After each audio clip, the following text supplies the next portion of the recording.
Post live. मैं हूं सृष्टि राज। बिहार की राजनीति में खुद को गरीबों और मजलूमों की मसीहा बताने वाली राष्ट्रीय जनता दल यानी कि आरजेडी के भीतर इस वक्त जो महाभारत छिड़ा हुआ है, उसने लालू प्रसाद यादव और तेजस्वी यादव के अनुशासन के गुब्बारे की हवा निकाल कर रखती है।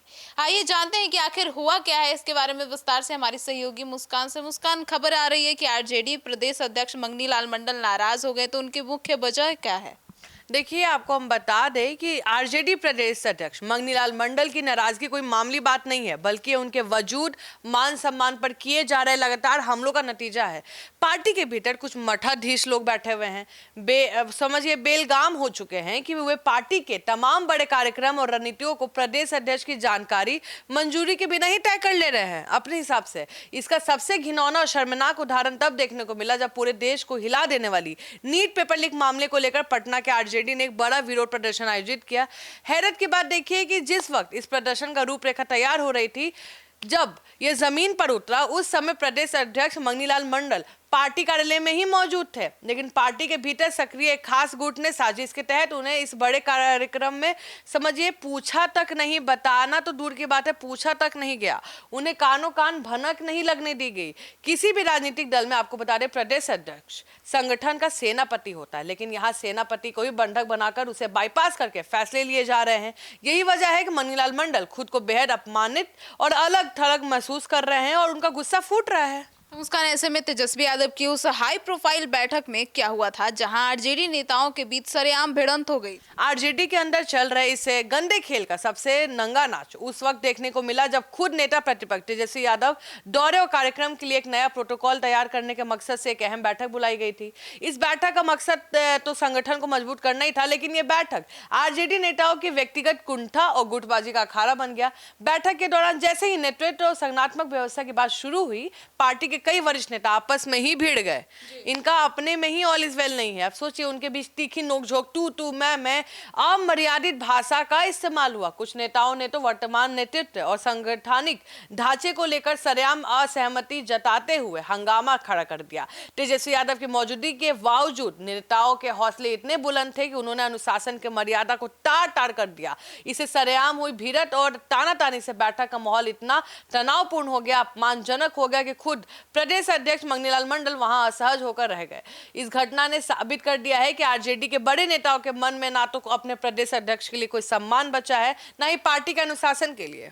तो मुस्कान, ऐसे में अब अनुशासनहीनता की ये जो जांच के लिए बनाई गई हाई लेवल कमेटी में कौन कौन शामिल है और इस कमेटी का क्या हर्ष हुआ है? देखिए, आपको बता दें, तेजस्वी यादव की बैठक में इस घिनौने ड्रामे और घोर अनुसार जो बिल्कुल इनडिसिप्लिन आहत होकर प्रदेश अध्यक्ष मंगनी लाल मंडल ने अतिरिक्त जांच का झंडा चलाने की कोशिश की है। उन्होंने आरजेडी के भीतर पनप रही इस गुटबाजी बगावत को कुचलने के लिए पार्टी के 5 सबसे वरिष्ठ कद्दावर नेताओं की एक हाई लेवल कहीं ना कहीं कमेटी बनाई, जिसका गठन किया गया है। आपको बता दें, इस विशेष जांच समिति में आरजेडी के राष्ट्रीय उपाध्यक्ष उदय नारायण चौधरी, बीनू यादव, प्रदेश उपाध्यक्ष तनवीर हसन, रणविजय साहू जैसे दिग्गज चेहरों को शामिल किया गया है। अध्यक्ष ने इस कमेटी को सख्त निर्देश दिए थे कि वे बैठक में हुए हंगामे, बदतमीजी की पूरी निष्पक्ष जांच करें और एक तय सीमा के भीतर अपनी रिपोर्ट सौंप दिए जाए, ताकि दोषी नेताओं को पार्टी से बाहर का रास्ता दिखाया जा सके।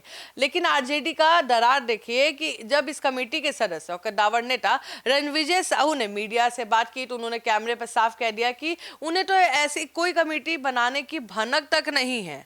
सोचिए, जब कमेटी के मेंबर ये अनजान होकर नाटक कर रहे हो, तो आप समझ सकते हैं कि जांच कमेटी का क्या श्रेय हुआ होगा। ये कमेटी समझिए सिर्फ कागजों पे बनकर रह गई है। अध्यक्ष के आदेश को नेताओं ने कचरे के डब्बे में डाल दिया है।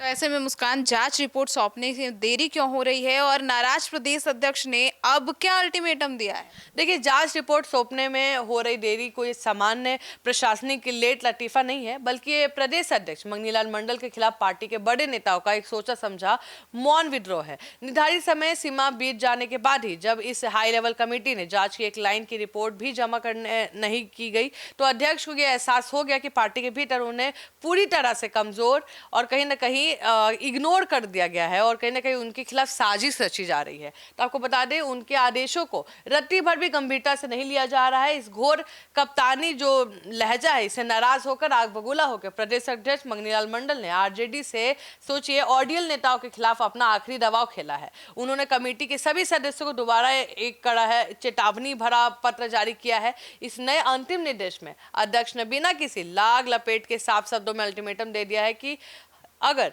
किसी हाल में 7 जून 2026 तक जांच की पूरी रिपोर्ट उनके टेबल पे होनी चाहिए। अगर नहीं होता है, अब देखना होगा कि 7 जून की इस डेडलाइन को ये बड़े नेता मानते हैं या फिर अध्यक्ष के इस पत्र को फाड़कर फेंक देते हैं। बड़ा सवाल तो यही है। तो आरजेडी के इस अंदरूनी घमासान का बिहार की सियासत और पार्टी के चुनावी भविष्य पर क्या दूरगामी असर पड़ सकता है? बिहार में अपोजिशन पार्टी कौन है? आरजेडी है। और आरजेडी के बड़े नेता ऐसे लड़ रहे हैं तो अपोजिशन को कौन सीरियस लेगा? कोई नहीं। आरजेडी के भीतर मचे इस घमासान और समझिए सिर फुटौल का असर सिर्फ पार्टी दफ्तर तक सीमित नहीं रहने वाला है। इसका दूरगामी और बेहद आत्मघाती परिणाम आरजेडी को भुगतना पड़ेगा, जिसके संकेत अभी से मिलने लगे हैं। जब पार्टी का प्रदेश अध्यक्ष ही खुद को लाचार, कमजोर, अपमानित महसूस कर रहा हो तो आम कार्यकर्ताओं में संदेश जाता है कि पार्टी में कोई भी माई बाप नहीं है, जो कोई नियंत्रण नहीं है, अपने हिसाब से काम करना है। बिहार की जनता देख रही है कि जो पार्टी सत्ता में आने की दावा कर रही है, उनके नेता आपस में ही कुर्सी और प्रोटोकॉल के लिए लड़ रहे हैं। अगर ये अंदरूनी लड़ाई तेज हुई तो आने वाले चुनाव में टिकट बंटवारे से लेकर जमीनी स्तर पर प्रचार एक गुटबाजी आरजेडी का बांधकर समझिए पट्टाधार हो जाएगा। बीजेपी और जेडीयू जैसे विरोधी दल को आरजेडी पर हमला करने का एक सोने का अंडा वाला मुर्गा मिल गया। समझिए, विरोधी अब खुलेआम कह रहे हैं कि जो पार्टी अपने संगठन का अनुशासन नहीं रख सकती है, वो बिहार के कानून व्यवस्था क्या संभालेगी? अभी तेजस्वी यादव पीसी करते हैं, कानून व्यवस्था की बात करते हैं, गिनवाते हैं, बुलेटिन बनाते हैं। अपने पार्टी का तो हाल खराब है, तो कैसे सीरियस लिया जाएगा? तो सुना आपने, तो 7 जून 2026 की डेडलाइन तय हो चुकी है और अब देखना यह होगा कि आरजेडी की यह हाई लेवल कमेटी अपनी रिपोर्ट सौंपती है या फिर मंगनीलाल मंडल के सम्मान को हमेशा के लिए दफन कर दिया जाएगा। अगर आरजेडी नेतृत्व में इस अनुशासनहीनता नेताओं पर तुरंत हंटर नहीं चलाया तो याद रखिए, आने वाले चुनाव में बिहार की जनता इस घमंड और गुटबाजी को वोट की चोट से चकनाचूर कर देगी। इस अंदरूनी ड्रामे की हर एक इनसाइड रिपोर्ट पर हमारी नजर लगातार बनी हुई है। हर एक अपडेट्स लेकर आपके पास सबसे पहले पहुंचेंगे। धन्यवाद।